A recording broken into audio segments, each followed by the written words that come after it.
sahabat-sahabatku semuanya. Beberapa hari yang lalu saya ditanya terkait dengan polemik habaib. Jadi saya yang bukan siapa-siapa ini, hanya sekedar orang yang diustadkan di kampung ya, hanya akan berkomentar begini. Ketika ditanya terkait dengan polemik habaib yang sedang viral di akhir-akhir ini, saya hanya akan menjawab saya tidak ada urusannya dengan itu. Dan saya tidak akan memperdulikan itu. Ya.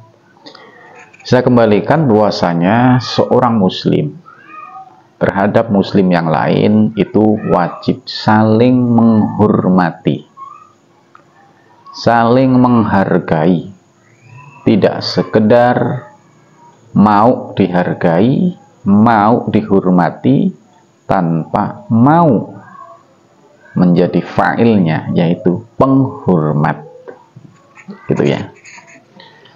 Itu memang mau habaib atau bukan habaib, kewajiban kita saling menghormati.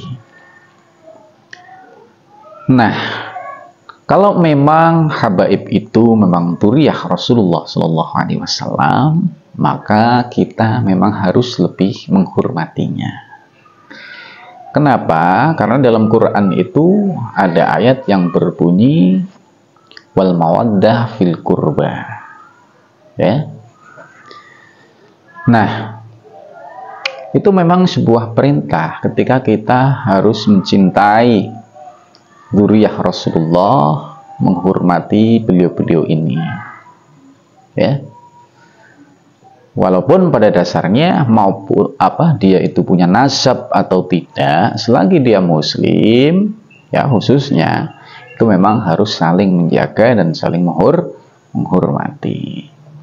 Terkait sebenarnya habaib itu dzurriyyah Rasul atau enggak, saya ikut guru saja, ya, karena saya bukan ahli nasab, saya hanya mengikuti guru, yaitu Simbah Maimun Zubair Al-Mahfurlah. Beliau orang yang sangat hormat terhadap habaib. Dan terkait keilmuan nasab pun saya yakin beliau juga tahu, ya, sehingga saya cukup sam'an wa ta'atan, ya, ketika ada habaib itu juga harus dihormati. Bagi saya terlepas beliau dzurriyyah atau bukan, tetap kita hormati lebih-lebih habaib-habaib yang jadi ulama, yang alim, yang alamah, gitu ya. Tidak menutup kemungkinan habib atau orang yang disebut habib itu kelakuannya tidak mencerminkan dia itu seorang muslim. Ya, tidak menutup kemungkinan gitu. Tapi apa sikap yang ditanamkan oleh beliau Al-Mahfurlah Syekhina Maimun Zubair? Beliau mengatakan habib yang nakal, ya, itu sama saja dengan mushaf Al-Quran yang robek-robek, yang sudah tidak terbaca lagi. Sekarang bagaimana kita itu mensikapi mushaf Quran yang robek itu? Apakah boleh kita injak-injak? Boleh dibuang dengan sembarangan?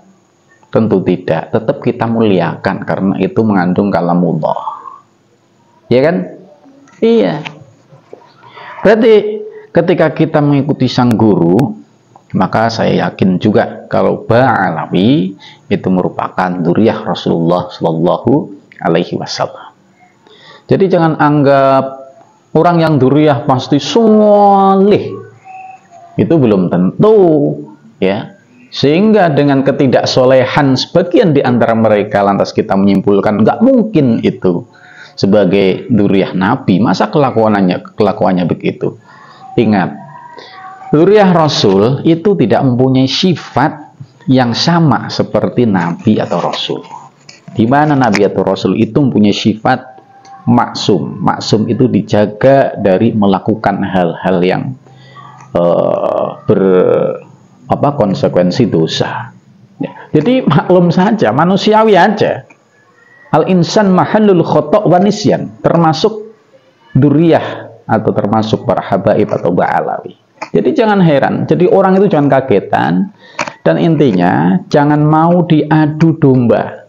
Kita malu dengan orang-orang yang masih berada di agama sebelah. Kita malu. Masa umat Islam itu saling jotos-menjotos dan sebagainya. Yang penting prinsip saya, kita saling menghormati terhadap sesama muslim. Lebih-lebih dikuatkan lagi menghormati dzurriyyah Rasulullah SAW, karena itu dinas di dalam Al-Qur'anul Karim. Begitu ya.